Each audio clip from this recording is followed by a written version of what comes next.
So it's still really important that I sometimes talk about the business side of video games because I do have a relative interest in it.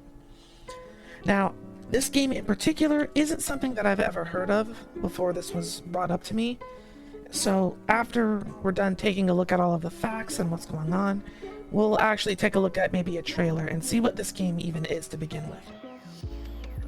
I was sent some information on a game called Fera, the Sundered Tribes, and they have a community post talking about updates and the fate of the game itself. At the time of this recording, it's not really doing super hot. Some of its more recent reviews are positive, but overall it's still sitting at mixed. So let's take a look and see what the developers have to say. In our original state of Fera and our studio update, we discussed our Hail Mary plan for Fera. As of January 3rd, our base price for Fera has switched to $9 USD. But we are not exiting out of early access and calling it a 1.0. We feel the state of our game isn't near what we would consider a 1.0 release yet, and to do so would be disingenuous. Okay. It seems like they're acknowledging that there is a bit of a problem, but they have to make some moves. Let's continue. However, we feel $9 USD is a fair price for the 30 plus hours of gameplay that our game currently provides, some jankiness notwithstanding. Our team is quite thrilled to see a rise in positive reviews for our game since we lowered the price point. Please write a review if you enjoyed the game. It really helps us and our dream to get it out of the mixed rating, which is where it's at now. As for further development of Fera, we are solely dependent on the incoming Steam revenue to fund it. And they're showing a picture here that says lifetime Steam revenue is $182,000. It's $182,670. I'm assuming that that's also US. Oh, and it says what the image shown the full lifetime Steam revenue for Fera to date. Our share of that was $36,000. We used up most of it for patches leading up to this latest one. We'll let the revenue collect up a bit while we finish up some milestones for our next project, which is the crucial thing with funding that allows us to continue as a studio. But we hope to be able to get some more development resources on it if revenue builds up enough by March or April. In the meantime, please enjoy the latest update. We will keep you posted if any big jumps in revenue will allow us to pursue development sooner. Thanks again for your continued support and warm wishes. We feel like we have the best of this community with us on this journey, the Massive Damage team, which is the studio behind this game.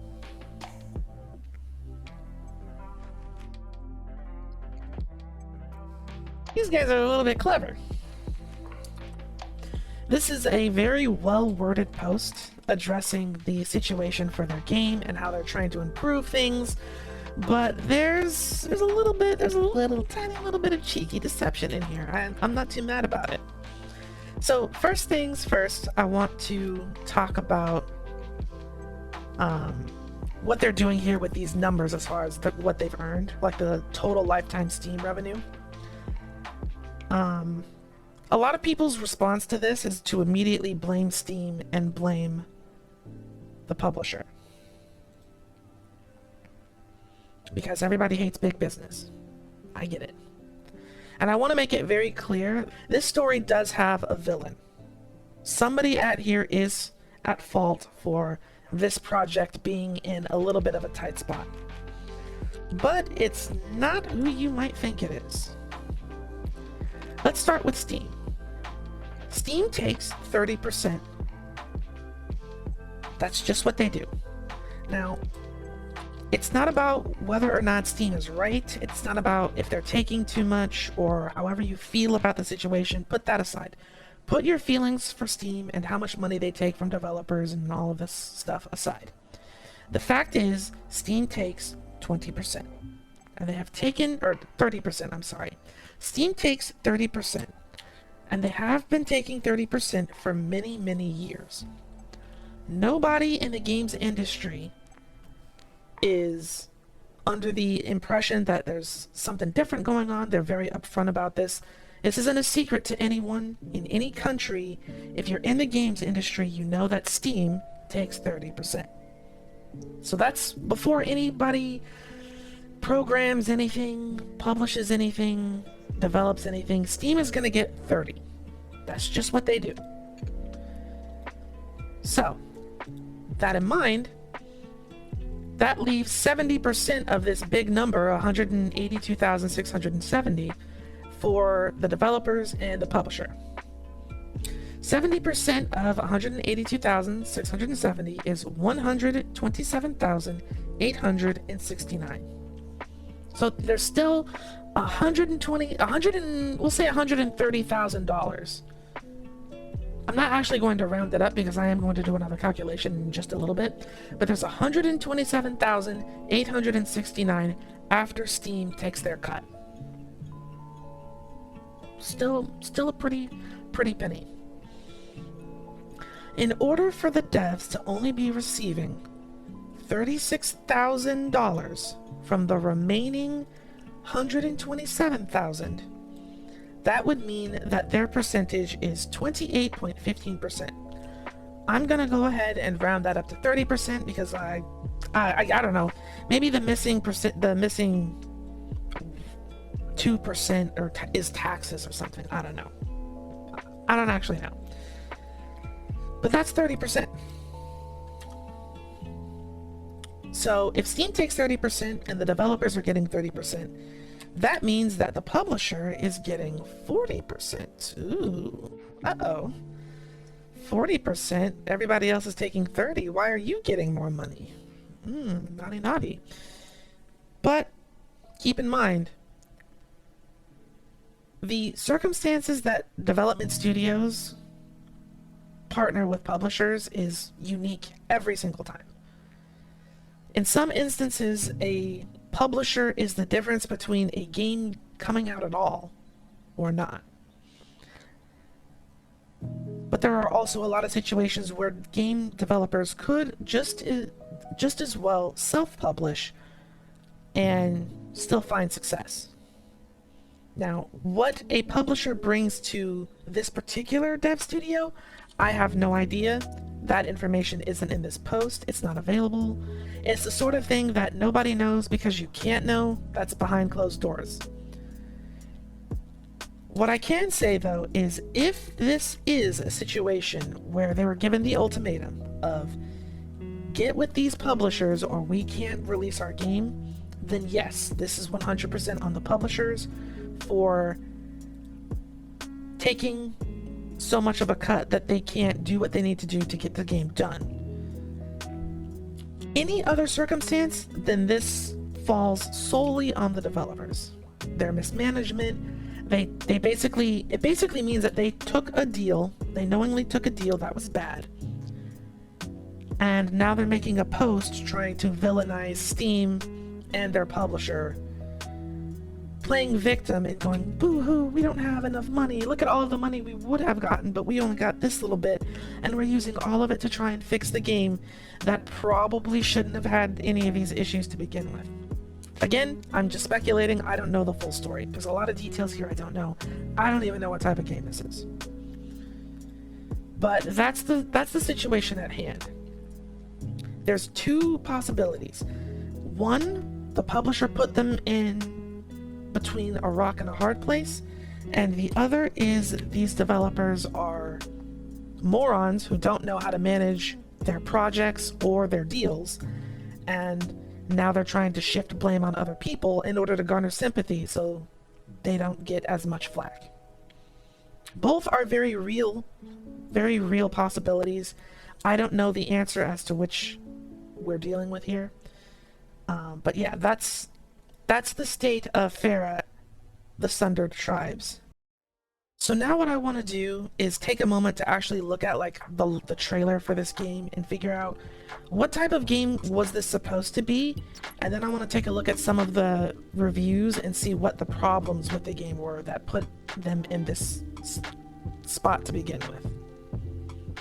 So this is the trailer for Fera, the Sundered Tribes. It is on the developer's YouTube channel. So this is like official.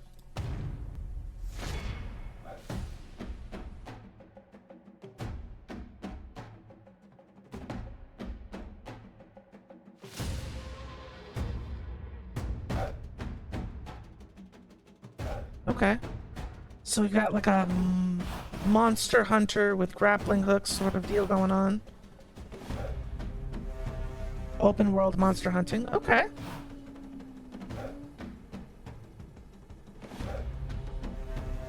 Ooh. Survival sandbox. Ooh. Okay.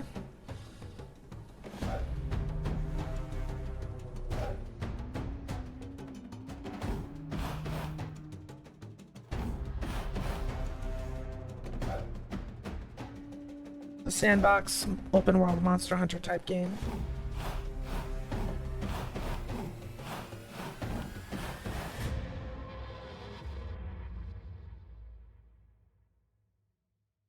Ontario creates, so it's Canadian. Okay, interesting. A mix between a sandbox game and a monster hunter like. Let's go to the store page and see what people are saying about this game. What's the problem? Okay, so we are at the Steam page. Do a little bit of scrolling here. Game is very enjoyable, a lot of fun, especially in a group of friends. It's a shame the game isn't finished and has quite the bugs. Character got deleted after a few hours of playing with no explanation. Real bummer.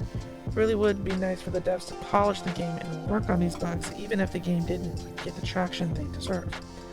Performance is so bad, I couldn't even play it for 20 minutes before giving up on it and waiting for patches.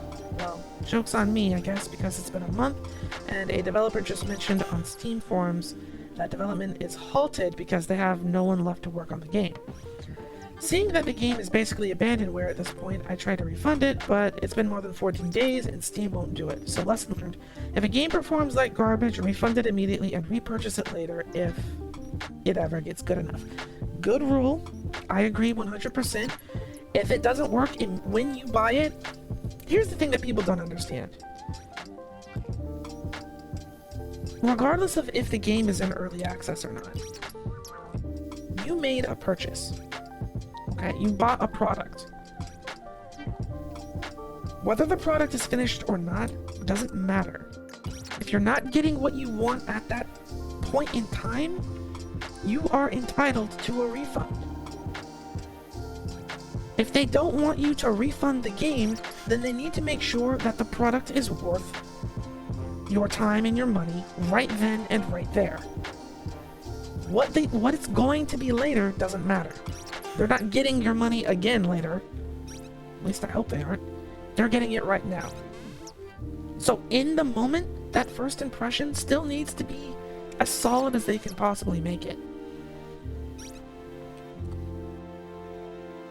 Let's continue.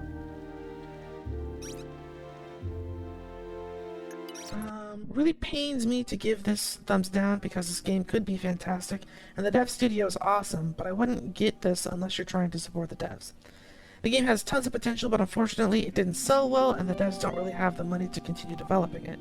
This would be okay in terms of content, but unfortunately the performance is extremely bad. The game maxes out my 4060 and I struggle to hit 20 FPS. I will keep my eye on this because the devs promise they will keep developing it with the money they make from sales, but it seems very small chance the game will get the development or recognition it deserves, and the most likely outcome is that you see is what you see is what you get. Okay. So basically, performance issues and bugs are keeping it from being the sort of game that's worth the time and the effort. Now, there is something in the post that I want to kind of highlight a little bit. This project. Aha. Finish up some milestones for our next project, which is the crucial thing with funding that allows us to continue as a studio. So, here's where this is part of the reason why I'm not willing to just blame their publisher or Steam for this. It sounds to me like they're working on another game, despite the fact that this game not only isn't doing very well. It's also not done. There's really no defending this. Now, they say that you need another project in order to continue as a studio. Bullshit. Bullshit. Finish what you started first, and then work on your next project.